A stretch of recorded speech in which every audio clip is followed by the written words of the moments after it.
I agree with you that battle of a center is an important one, decisive one.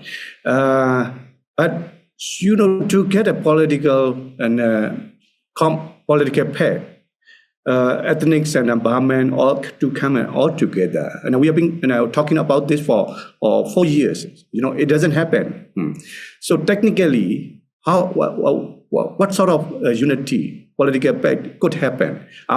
Do we need a transitional federal government right now? Look, let's say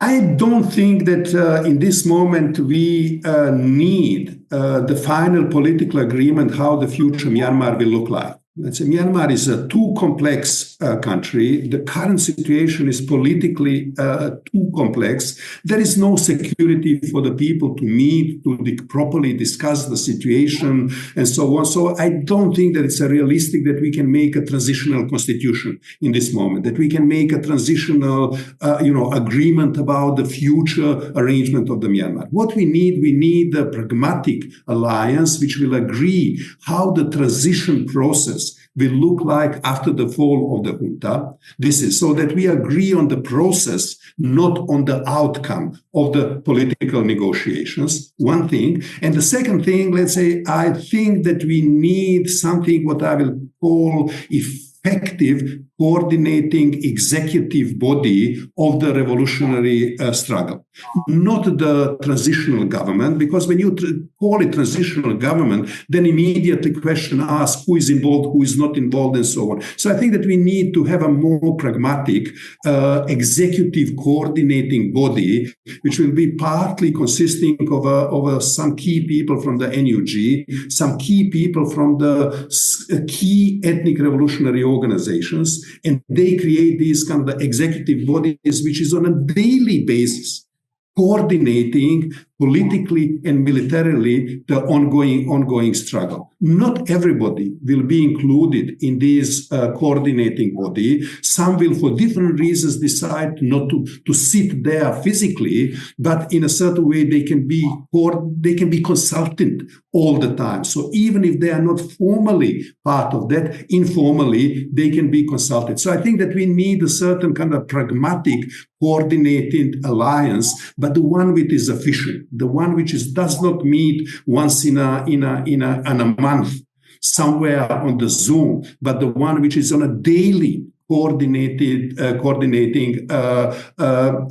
communication. One thing, and the second thing, we need to create quite a number of the working committees which will prepare future policies.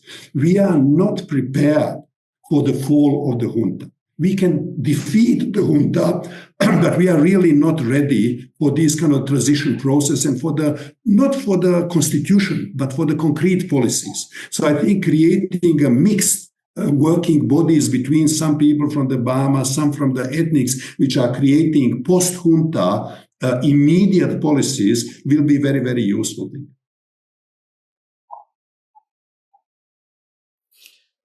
Yeah, any additional comment from you? Look, my only kind of additional comment is that we are. My last additional comment is, let's say, we are now in a certain way in a low tide of the revolution. Let's say, for 6 months ago, we have been on a high tide of the revolution because we are gaining the successes. Let's say military was losing again. Now we are again in a low tide moment. Let's say because of the earthquake has been one shock too much.